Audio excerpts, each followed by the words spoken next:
love the film in Cannes. It was probably my top two of the competition. What was the other one? I've gone back and forth. I think Bellocchio. How to see this very well. Was really excellent time. So. I read the script. It was one of the best scripts I read last year. That's interesting. Yeah, it was really good script. Because usually his thing is not in the script. I know. So, and this one is more, it's almost like a genre, yeah. which is you wouldn't expect it from him. Yeah. So it's incredible. But I love this film so much that I saw it last night again. Not all of it, but it was incredible. Focused on the beginning last night because the first time I was getting into it, but watching the beginning again, it's just this air of mystery, and it's almost like it's an investigation, and it's a bit like Rebecca, but also there's a sense of menace almost, and there's an element of like this protagonist gets this challenge, and everybody's saying, "Oh, are you sure you can do it, or how will you really do it?"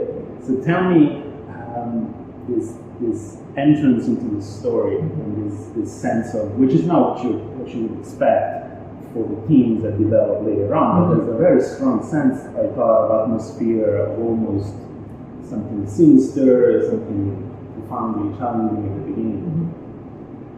Yeah, the beginning, I mean, the first half hour of the film is playing also with the convention of the period piece. Not even a period piece, but it's kind of a dialogue with cinema, because it's kind of, there's a Rebecca feeling to it. So, which part is not. Yeah. There's also, I was thinking, with the beginning, I was thinking about Jane Campion and the piano, and really wanted to hold the hand of this particular film. That's the image, just really holding her hand. It's not about holding. I'm not a porter at all. I don't have references when I think about films, my films, and I'm always trying to be primitive and don't even watch films at all at that time. I'm obsessed with finding the grammar and the language of the film and within its own bubble cycle. But I'm so really obsessed with the fact that movies should be entertaining, should be catching you with a pitch, and should really put you in an atmosphere where there's tension and that you can, and with a strong objective for the character.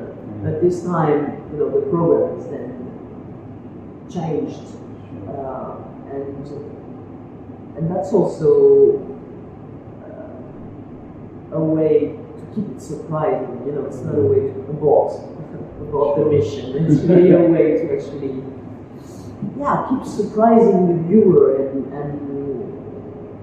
and offer a new light and, giving him or her the comfort of something that seems, is it a headache, or is it's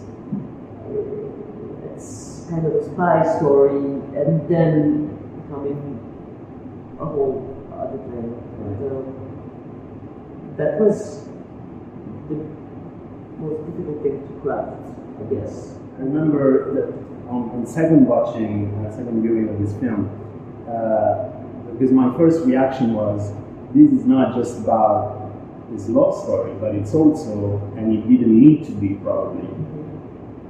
I love the emphasis on the professionalism, the sense of professional struggle, which, because the idea of the painting serves as a support and as a metaphor for the love story, but it almost, you can go both ways. And in watching again, I noticed that, yes, the painting and the actual craft is a metaphor for something else, but actually the love story could also be just a metaphor for professional artistic achievement.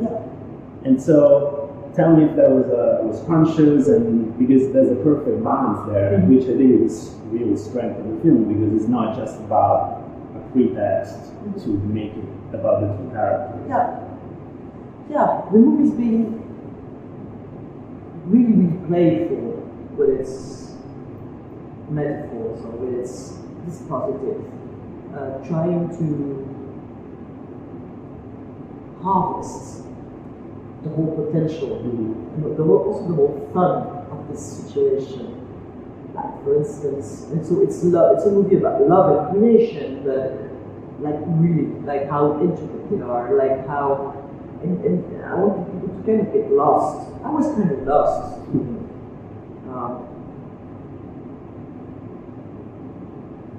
Like, there's a pilot scene in the film where she's saying, "I know everything about you because I keep looking at you," and the other one says, "Well, I'm sure you're looking at me. Who am I looking at?" And this is like the moment that kind of synthesizes the fact that it's a circle, that everything is linked. Their love dialogue is a creation dialogue. Yeah.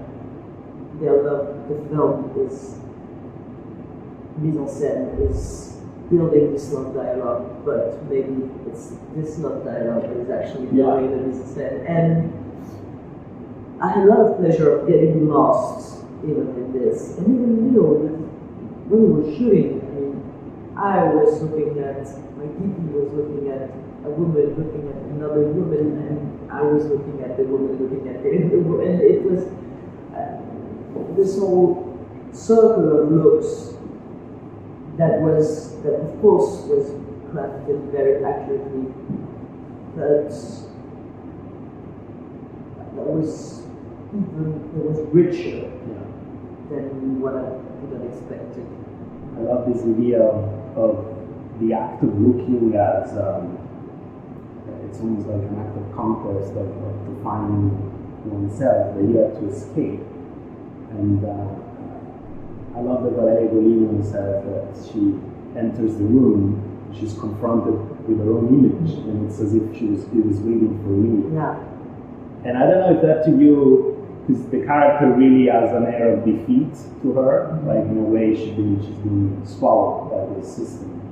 But that sense of the painting of her nailed her, like that was the fatal blow. And the rest of the film, the two characters are basically trying to avoid this stare, this look.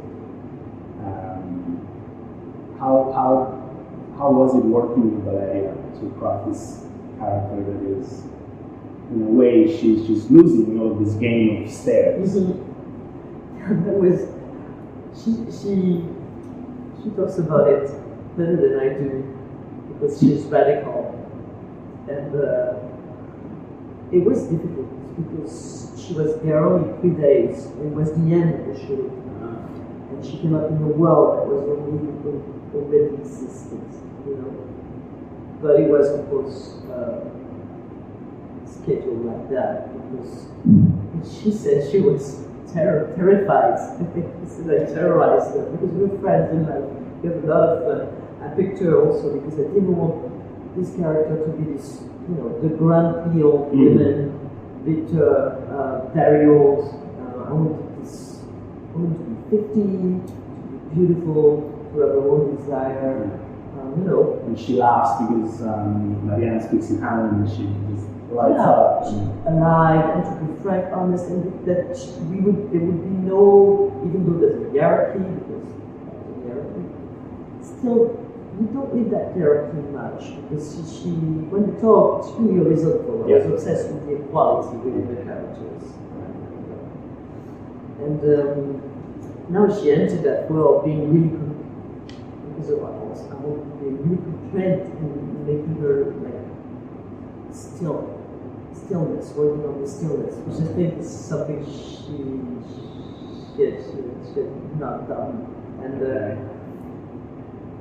And speaking of things that were not done, I know you said that in working with Adele, with this film, you wanted to find a new side of her, something different with her compared to, I guess, when you worked together in the past, but also in general with her, with what she's doing as an actress. Can you tell me specifically what did you see in her that could be brought out? Well, it wasn't something, it wasn't a secret that I shared with her. I think it's a trust. It's the fact that I trust her to be inventive and she's a searcher. She's always experimenting, and I trust her to surprise us all because she's an author. She's a brilliant actress, and I was the opportunity to actually trust her with this. And the fact that we know each other so well was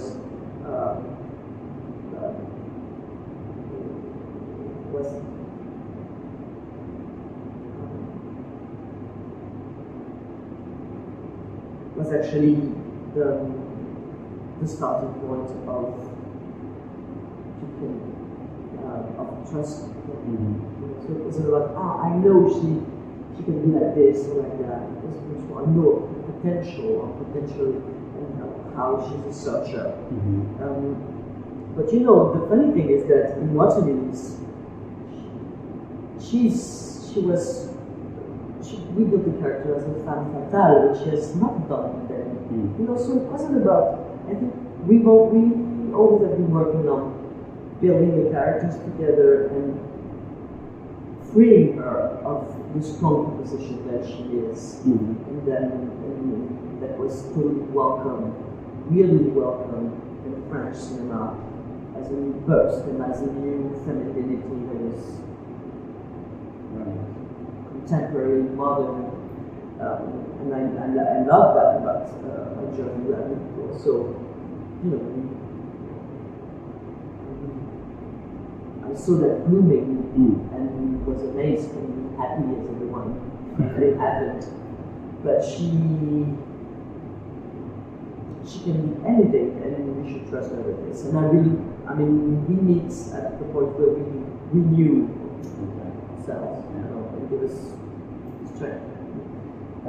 That scene. Another thing that for me is formidable in this film is how, because there are the sparks of passion or energy, but you can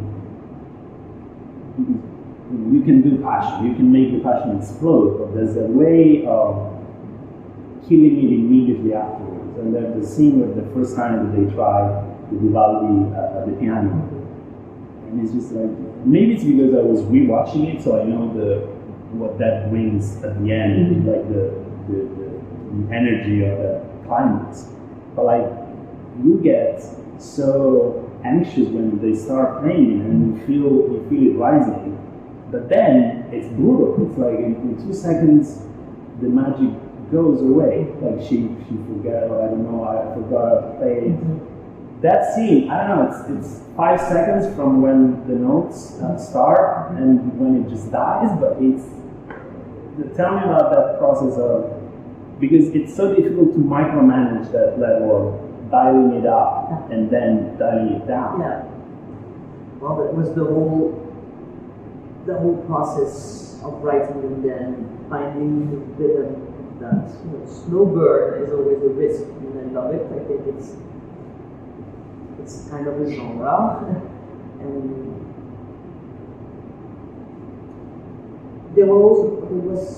and it's about being really accurate and about how a scene becomes always something else. It's not like the scene where they share a love, the scene where we see another side. You know, it's about being more fluid, more weird, more surprising, and really thinking about the rate of the beatings. Right. And the delay, the frustration, and I work a lot on the frustration and the delay. But I was confident because it's about being confident. It's all about, trusting yourself with an idea, pushing it. Because everybody is always kind of scared. You know, like for instance, everybody was saying, maybe we should do a take with a smile. And I was like, they're going to smile at an hour now. This smile, the first smile is at 60 minutes after the beginning of the film. smiled to each other for the first time. And everybody was telling me, they should find a no, I don't want this woman to smile. I want the smile to be something that will strike us. And we keep seeing women smiling all the time. I never see women not smiling. I saw it during the football World Cup. And I was like, finally, because we keep smiling. And when you're that smiler, you're You keep smiling because unfortunately we keep telling you to smile. yeah, and you're totally, otherwise it's suspicious, you know. And so you have to be really confident. But I was also given that confidence by the other regime of the film, because it has these two legs. It's this very accurate chronicle, step by step, of falling in love, working on delay, frustration, dispute. And there's also this other layer that is, it's the memory of a love story. Yeah. And so that Vivaldi scene, that is a turning point, but kind of delayed, kind of glimpse, you do it because you know. Sure. There's that final scene. You know that there's this other layer. There's this philosophy of love that you don't give. There's this verse. There's this. So you have to trust. I always think of it as a ride. Like if I was given the opportunity to design a ride in Disneyland, I would, you know, the climbing would be very, very, very long. And tell me about, because there is a lot of painting in this film. As we said, there's an emphasis on the actual craft, which is very interesting in the way that you choose to show and to frame the actual painting. So there's a lot of like nervous sketching, which I love, with just the pencil. But tell me how you worked with this painter, with this real life painter, because obviously you have to be respectful of the historical context. Yeah. But also you have to make it different enough that even in there are a lot of close-ups of the painting which you have to see, you have to notice that it's her, but it's not really her because it's the rules and conventions.